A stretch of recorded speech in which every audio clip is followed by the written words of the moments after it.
Can you hear? What'd you say? Nothing. Okay. And Audacity in 3, 2, 1. Hi, guys, and welcome back to another episode of the Barbell Lifestyle Podcast. I'm your host, Christina Lynn, and I'm here with my co-host, Marissa Roy. And in today's episode, we're going to first kind of give you guys a little bit of an update on what's been going on with us. And then we're going to dive into the topic of today's episode, which is process versus outcome focused. And we'll kind of dive into what that means and all that entails. Mm-hmm. Yeah, and I think there will be some good overlap too, because I think actually, like, I don't actually know exactly what you're doing, so I'm excited to hear about your updates. But I know for myself that this topic is very relevant in what I'm going through with my fitness right now. So you go first. I'm curious. What you been up to? So I have, as I've mentioned, I've been going to pelvic floor physical therapy. So with my pregnancy and birth, I developed some prolapse, some pelvic organ prolapse, and I also had some ab separation. And so we've been going through and just rehabbing and doing certain exercises. And she's been doing a lot of scar tissue mobilization and just all the fun things that you experience after giving birth to a child. So it's super interesting. And I can't remember if I've talked about this on the podcast or not, but when I went for my follow-up with my OB, it was technically like your 6-week follow-up, but I went at 7 because they couldn't fit me in. My OB did an examination. She did an internal examination and said, yes, because I said, I think I have prolapse. And she said, yeah, you have, very mild case. And so she wrote me a script for PT, but she cleared me for everything. She said, you can resume like all normal activity. And I was like, wow, that's kind of weird. Yeah. And I was able to get in and see the pelvic floor PT. It's like a week or two later. I can't remember how far booked out they were. But when I saw my PT, she was like, she did a extremely thorough examination, like not like the OB. And she also checked for ab separation. And I was like, and she was like, yeah, you do have some separation. And I told her, I was like, I can't believe I didn't even think to ask my OB at my appointment, even being a fitness professional and working with postpartum moms, because I was so concerned about that one aspect of my recovery that I didn't even think to ask. And she goes, well, they probably wouldn't have even checked anyways. Like they're just not trained to check. So I just thought it was just super crazy because I had ab separation and here I have my OB clearing me for all exercise, for everything. Oh my God, that would be so dangerous. Right. So had I resumed my normal activity, which is like really heavy lifting, like, I mean, my strength was shot anyway. But had I just gone back and like done like everything, I could have made things way worse. So I'm really, really glad that I trusted my instinct and just held off until I saw my pelvic floor PT. Because like I mentioned, I could have made things way worse. So I was a patient and I've been working with her. And she knows my background with health and fitness. And so she said, my Colton is in the background right now. If you can't, if you were able to hear that, if our podcast producer is excellent and cut it out, then you won't. But I lost my train of thought now. But she was like, if you were just like a regular Gen Pop client, she's like, I would have sent you on your way and would have graduated you from the program. And she was like, as far as like your prolapse, your separation, and everything. And she was like, but because of the way you like to train, I want to make sure that you're just like super extra healed.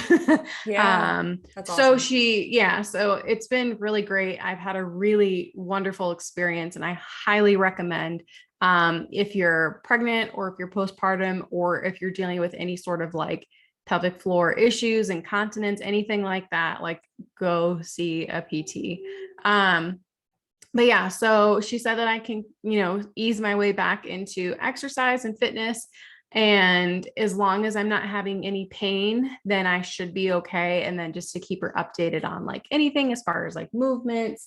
So I have been slowly easing my way back into workouts. I'm not necessarily following any sort of program just yet, but I have been starting to work out about 2, maybe 3 times a week, along with my morning walks. I've been going anywhere from like a mile to 2 miles every single morning, with either Sadie, Colton, or both of them. um, so that's kind of where I am right now. And then I'm going to start our postpartum program here soon. But that's kind of where I am. And I'm also back into tracking macros. So I mean, this is a really, really long update, so I apologize. But I was kind of, we always talk about that dichotomy between like giving yourself grace and then also kind of being like, okay, I need to also be like realistic and hard on myself. So, I think every single mom should have like and give themselves some grace postpartum, absolutely. But I was also like, okay, but what are some things that I can control right now? Like I can start tracking macros. Like it's not going to like be that much harder for me to do. And if I am upset that I'm not seeing results quick enough, then this is something I can control and I need to do it and not just say, give myself grace. So I've started tracking again and being a little bit more strict with like my steps, having a water goal, and having a specific set amount of workouts that I'm going to be doing per week. So that's kind of where I am right now. Yeah. And I will say like kind of just on that kind of coaching moment, right? For you, jumping back into tracking macros is like a very like, semi-automatic thing. You've done it on and off for however many years. So for you, tracking macros is not very much of a mental burden, but just to kind of extrapolate that maybe for other postpartum moms who are like asking themselves the same question of like, what can I do? What can I control? Maybe that's not the first step, right? Maybe it's eating an extra serving of fruits or vegetables, or getting some more water intake in, or starting to even just pay attention to what's going on in their body. Because a lot of times postpartum, you might have people like cooking for you, you might have your parents over, you might have like just more ready to go types of foods and meals. So, that can obviously throw a wrench in nutrition oftentimes, depending on what people make you or what's available. But yeah, just like taking that extra step, no matter how small it might seem, but it's relative to you and your experience level. So I just wanted to throw that little tidbit in there. No, that was great. That was good. Yeah. So what am I doing? I was actually just talking about this with you and also with another friend like today, because I literally moved states and I moved 10 minutes away from an amazing bodybuilding gym and I haven't used it. But like I've used it a couple times, but like I moved to be really close to the CrossFit Coliseum and everybody at Core Nutritionals, and I love them. Absolutely.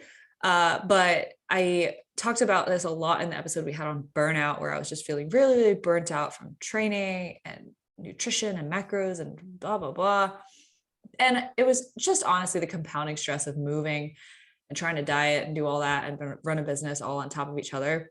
And so I talked about in that episode how I took my foot off the gas and said, let me give myself a break. I'm going to cut my expectations for myself down to 3 times per week. I'm going to just kind of relax on that front. And it did give me more motivation. Now, another thing that I really wanted to do when we moved was join a CrossFit gym and find a community within that, because I know that CrossFit is just really, really big on community. And through like having a really strong community, like within my like company's coaching program, like I've started to see like how beneficial that could be for people. So joined a CrossFit gym when we moved. And basically that's all I've been doing lately is just CrossFit classes. And I've kind of put a halt on any pressure to lift whatsoever lately. I will say I go in for the occasional leg day. If I have someone visiting me, like we had our staff over a couple of weeks ago, I lifted with them. But on my own, I really can't get myself out there. And it's an amazing gym. And it's hilarious because anyone in their right mind who likes lifting would be like in heaven in that gym. But it's just because like I've been around all this equipment before when they were in Northern Virginia. I then was at the shop gym in Ashburn, which is basically like an even bigger version of the gym I have access to right now. So even though there's all this amazing equipment, I'm not necessarily, I'm just spoiled. I like to say it that way. And, I'm taking for granted like all the cool stuff that we have, but I know it'll be there. I know I'll probably come back to it. But right now I'm really loving just the push that CrossFit is giving me. I was actually going to talk about this on my story today as well. And I've just been trying to really hammer home the fact that like, I really don't think CrossFit is the answer for most people who want to lose fat and gain muscle and change their body in a particular way, because, there's a certain just level of risk when it comes to CrossFit that I think it can be approached safely, but how easy it is to approach it in a safe way is a lot more difficult than if you were to say start resistance training with a structured program. And so there's just a lot of risk, and it requires really knowing your body and really knowing its limits. And that's something that I've had lots of experience and trial and error figuring out through athletics as well as lifting for, 7 something years now. So all that to say, I have a good base for CrossFit for that reason. And it's been really, really pushing me. And I just have a lot of fun feeling like I'm going to die every time I go. And it's just a new kind of challenge. The people are amazing. And obviously, because it's like all super cardio intensive strength stuff, it is making me much more cardiovascularly fit and helping with my fat loss phase for that reason, because I'm burning just way more calories probably as a whole, because we have the strength component and the cardio component. So I am still dieting for my wedding, which is still weird to say, but that's in about 8.5 weeks to be exact, which is also weird. But I am excited, and I've finally come to terms with, and this will segue us into the topic. I've finally come to terms with the process and the things that I need to do in order to see the results that I need to see. I'm going to give some numbers just for like example sake. My weight typically sits around 150 when I'm just maintaining and living life and all that. And I do have a very hard time kind of anytime I get below like 145. And so the goal for the wedding was like, let's aim to lose 10 pounds. Why not? Right? Like, let's just see. We'll push ourselves and we'll see what will happen. But I know that notoriously, anytime I get close to that 140 mark and below 145, my body just fights it. And so I am like digging pretty deep with my macros. I am, giving it my all with my training, and I'm trying to increase my activity even outside of that as much as possible. But it took me kind of a little bit and this is where data and having like logs of data is really powerful, because I didn't really realize what it was going to take, because it's been so long since I've done a fat loss phase. So I went back in all my logs and I looked and I was like, what did I have to do for cardio and for macros and training last time I cut and got around to the weight that I want to be at, or the body composition? And I looked at it and I was kind of surprised, because I was like, oh, I had to really dig. Oh, this is not going to be fun. And so it was kind of like a little slap in the face of like, hey, like you need to get into the process here and like stop thinking that like your half-ass efforts are going to get you to the outcome. And so once I kind of came to terms with that, I've been just a little bit more diligent. It's the little things, right? It's like not having the extra froyo bar after dinner that puts me 20 grams over my carbs, and just avoiding that, or, making that little choice to have a big salad for lunch instead of a wrap or whatever it is. Right. So small things, but they add up.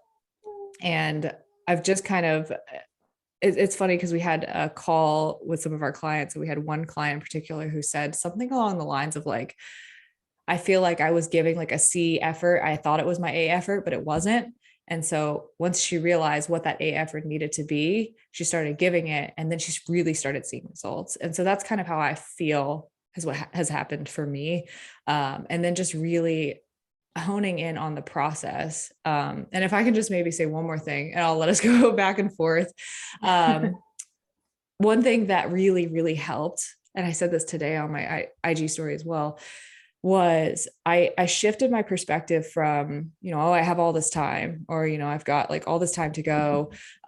This was an example in a workout I was doing. We were doing these rounds of 5 minutes, do as many reps of things as you can. I remember I was doing burpees and I was hating my life. And I was basically like damn, 5 minutes is a long time to be switching between burpees and pull-ups. So I was thinking that, and I was like, well, why don't I just think of it as I only have 5 minutes, or there's only 2.5 minutes left. Like I need to get as many as I can in before that time is up. So I applied that same mindset to my fat loss phase, where 8.5 weeks in all reality is not a long time. It's going to be here before I know it. And because of that, I need to do as much as I possibly can up until that point. And so I have really been trying to check myself just daily, like reminding myself, you don't have a lot of time. Let's put some urgency on this and let's not self-sabotage today. Don't focus on tomorrow. Don't focus on however many weeks are ahead of you. Focus on today and what you can do today that will make you successful. And that will bring us into the topic of process versus outcome focus, which is a really great topic that I couldn't believe we haven't done an episode on in particular yet. Yeah, I mean, we've definitely have talked about it and we've mentioned it in many different podcasts, but I think it's going to be great to actually have a specific podcast dedicated to it. But I wanted to say before we dive in, I think it's the first things I want to say is I think it's great that you're honoring like your thoughts and feelings. Like you're not forcing yourself to like power through these like bodybuilding workouts if you are not currently enjoying them. And I think it's kind of the same way with we talked about sorry, he's like so talkative. The same way where we kind of talked about like wanting to work out 5 or 6 days because like that was something that you kind of like identified as like I'm a bodybuilder, this is what I do, I'm a health and fitness coach. And I think, we all go through phases and it's like, I'm just not enjoying that right now. I don't want to just power through like, and there's that difference like between like motivation, discipline, and like things like that. But like, if you have like tried to like power through it after a while and it's like, this is just not happening or not working, it's not worth it. Like you could lead yourself to burnout. So you're just like, movement is better than nothing. So this is what I'm going to do instead. So I think that's super awesome. And also just speaks to being like versatile, right? Like we don't have to just fit in this one box or container about like what we think health and fitness should look like. So I think that that's super awesome. And I feel like you're setting a really good example for your clients.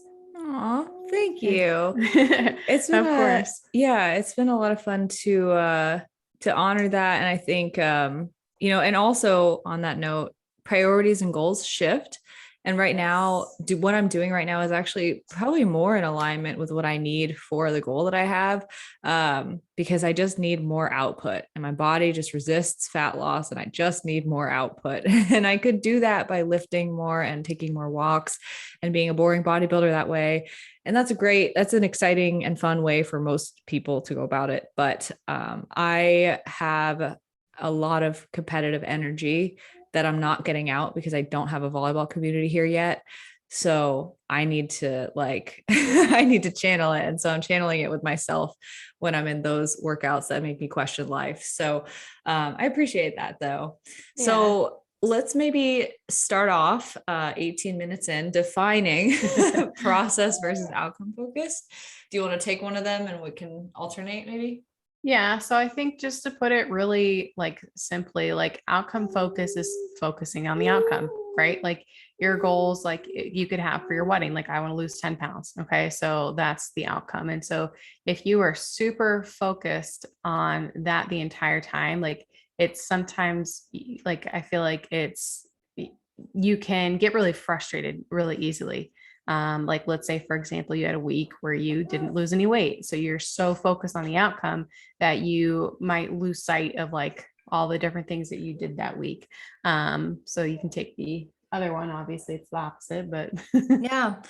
Process focused is really what we want the majority of our energy to be around.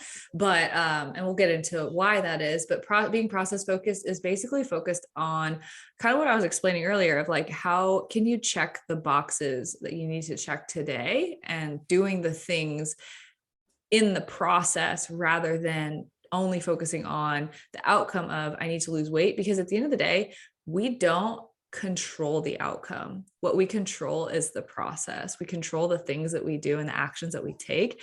And the way that our body responds like it usually will respond accordingly, but we don't have direct control over that, right? It's not an actual light switch or volume knob where we just turn it and it works, right? Like we have to really play and understand and work with those variables to see like, how is our body going to respond? How can I better manipulate my actions to see what results come from that? So that's why being outcome focused can be so frustrating, is because we don't have 100% predictability from actions to outcome.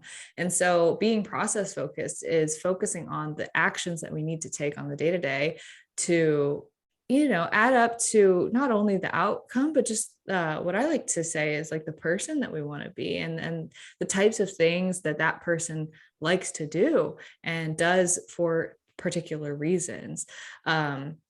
So those can be things like lifting weights, doing workouts, going on walks, drinking your water, hitting your nutrition, et cetera, et cetera, et cetera. So yeah. Yeah. So I think we have a goal setting episode, right? Yeah. I think we have two. So those are some really good ones if you want like an in-depth process, but we talk about goal setting kind of like, okay, you have this goal, which is our outcome, but let's break it down into smaller, more manageable tasks. And that can be, depending on how big your goal is, you might need to break it down by, 6 months and then 3 months and then monthly, but then like every single week, what do you need to get done? And then every single day. And so kind of like Marissa was saying, like we need to enjoy the process and like what we're gaining from it. So I could give an example for myself too. Like I have some goals for myself postpartum, and I could get very frustrated and very discouraged with where I am right now because it's not where I want to be. And I could have a very negative attitude towards everything that I'm doing as far as like my water intake, my food, and like tracking macros, like workouts, movement, daily movement, things like that. So if I was frustrated and that's kind of my attitude towards it every single day, like that every day is going to suck. And like if you just kind of reframe and think about things differently. So like when I go on walks, like it's for myself and it's for movement because I don't really move a whole lot throughout the day sitting at my computer. So it's great for that. But I'm also like, I'm getting my dog out for a walk. This is her favorite thing to do every single day. Like, or I'm taking my son out for a walk and exposing him to sunlight. Like this is great stimulation for him. He's going to sleep better at night. So like just kind of like different things like that, or throughout the day, I could think that tracking food is a burden, but like, wow, I have an opportunity to like get more data about myself and learn more, and see how I can improve my meals throughout the day or like my eating habits and just like small things like that. And like a big one for me is, yeah, I'm frustrated that I'm not where I want to be, but I'm like, hey, this is great experience for like clients and how I can help them because I've gone through it. I'm currently going through it myself. So instead of just like having this negative attitude, I'm just trying to reframe everything. And it makes every single day that much better. And if you have a positive attitude or just like a different spin on things, that's going to make a huge difference every single day when you need to do what you need to do to get you closer to your goals. Yeah. And like, let me play devil's advocate here and kind of show our audience, like what happens if we don't have that growth mindset towards these things? What happens if we don't try to flip it and look at the positive sides of the process and the things that we're doing, right? So first, what is all that frustration and negative energy going to result in? It's going to result in more frustration that we're not at our outcome. And then it's most likely going to, like, we're not going to enjoy the things that we're doing. We're going to resent them. And then we're most likely going to trend towards self-sabotage because we're frustrated and we're going to take actions that then don't align with what we need to do to reach our goal because we're so frustrated that we're not seeing the outcome. What's the point, right? And so that's something that's really important to note, is like the way that we view these things and like where we are putting our energy and where we are putting our focus is really, really a big part of the success that we end up seeing. And I think that's what people miss, right? People hear about I should focus on the process and not the outcome, but they miss the fact that it actually affects the outcome. Like adding stress on the outcome doesn't do anything for us. Like instead, what if we took that energy and that stress and put that as a sense of urgency towards the process, right? Yeah. And some things that this makes me think of, I was having a conversation with a client like last night, and she is very outcome focused. And I don't think she really realized the difference or what impact that was having on her. So I kind of broke it down when it comes to her goals. And I asked, okay, so your goal is you want to lose 50 pounds. And she was like, yeah. And I've only lost, 10 of them or whatever so far. And I'm really frustrated because I'm stuck. Okay. And what basically I asked her was, who are you 50 pounds lighter? Who is that person? What is she like? What is her life like? How is she different than the person that you are right now? And the answer to that is usually something along the lines for most people of, I have more energy. I have a greater quality of life. I'm able to do more things. I'm more fit. I'm more strong. I have better relationships. I just overall more productive, all those things, right? So what actually creates that person is the question to ask. Is it the fact that you're 50 pounds lighter, or do you become that person in the process of losing those 50 pounds? You might be that person 25 pounds down. You might still, keep making strides towards your goals, but you might be that person and have those attributes halfway there, a third of the way there, 10 pounds in. Like, you really don't know. And so that's why it's really important to not only focus on the process in terms of like, okay, focus on what I need to do each day, but celebrate the process, celebrate the things that you do that don't have to do with the scale or don't have to do with the measurement and the way that you look. Celebrate the things that you're doing well, because if you don't give yourself credit for that, then you'll never be able to take your eyes off the outcome. That's super, super, super powerful. And I think that's a really great question to ask. And hopefully she was able to kind of be like, oh, okay, like take it a was step a mic back. drop moment. Yeah.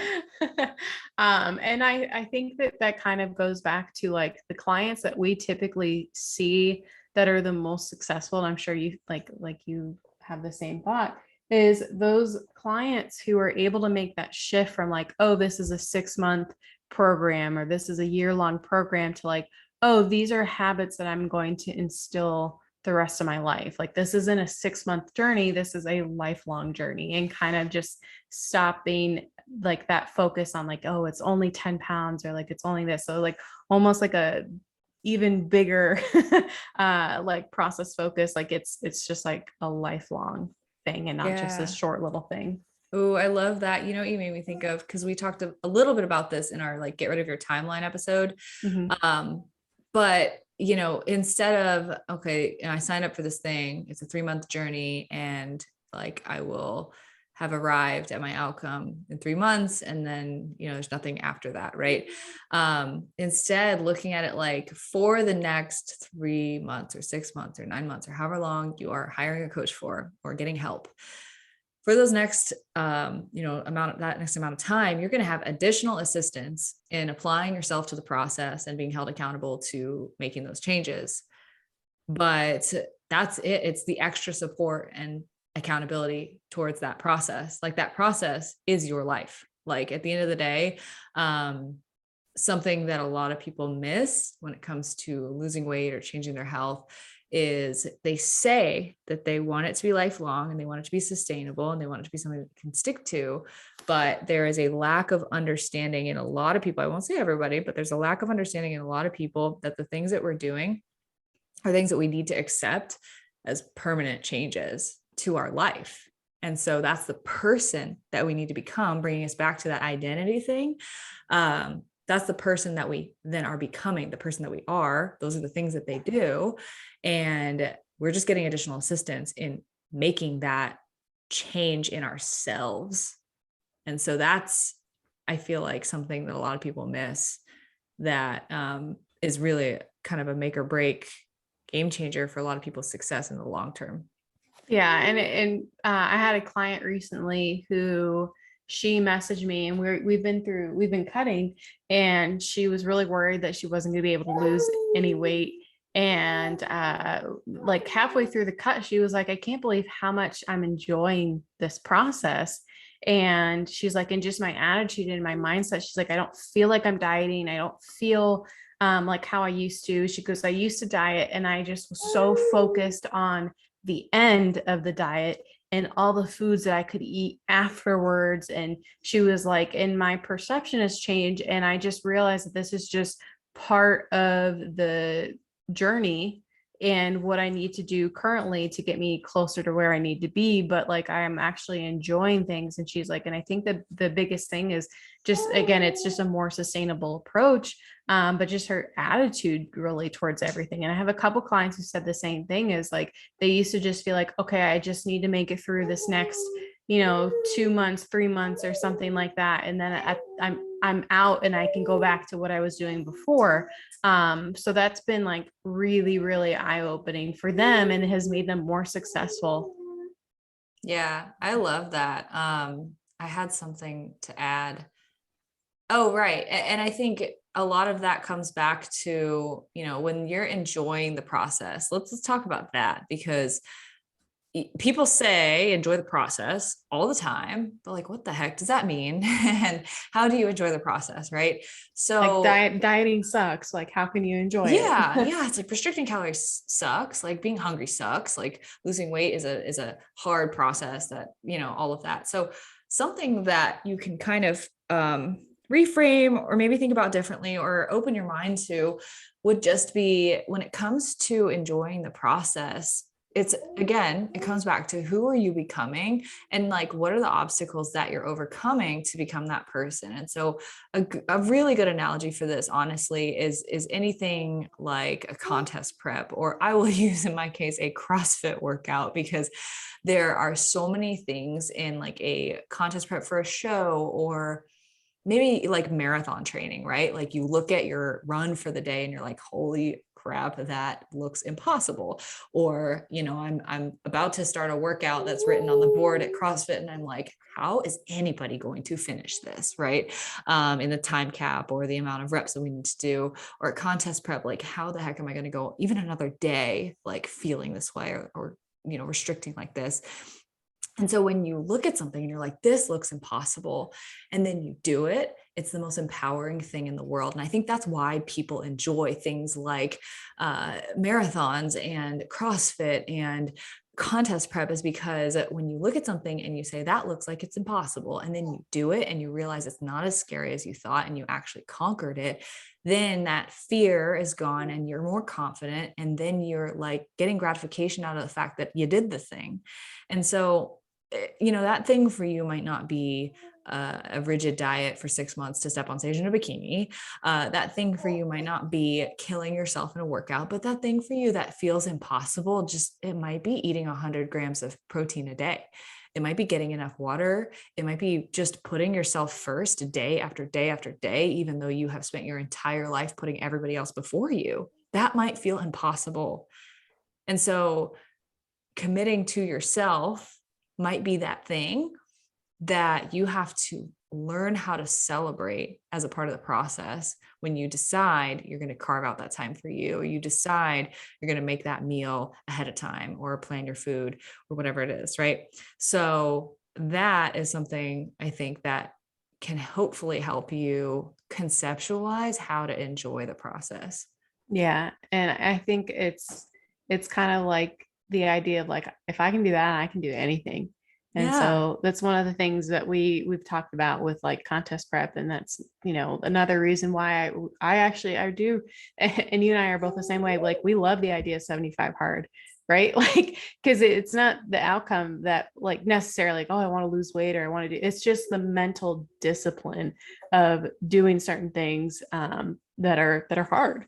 Um, but one of the things I was going to talk about, so I can't remember if it was in the book Grit, or maybe David and Goliath, or maybe another book, and I can't even remember. But it was talking about how a lot of very successful business owners, like Fortune 500 people, they have dyslexia, or they have some sort of like learning disorder. Or they just didn't go to college, or yeah. Yeah. But so the author of the book was like, you know, kids with learning disorders or like learning disabilities or dyslexia, like it forces them to adapt because they have to overcome this really hard thing. Like it's really hard to go to school if you struggle with reading.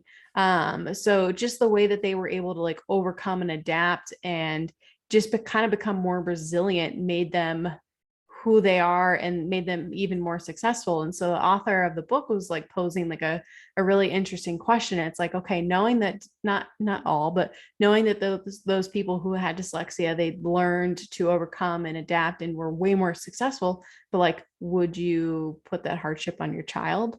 Like, would you want them to go through that knowing that they would overcome this adversity and become more successful, or would you rather have them this easy life? So it's kind of the same thing. It's like, and we're kind of jumping over into like growth mindset, but like when you have something that's super difficult, you know, the way that you face that adversity is like, oh, this sucks, like why me? And you have this like victim mentality, but you switch it around and it's kind of like, well, like what am I going to learn? Like how am I going to overcome this? Like, and like you said, like who am I going to become like after? Yeah. And like Kate said on one of our recent episodes, you know, giving yourself permission to suck at something. Yeah.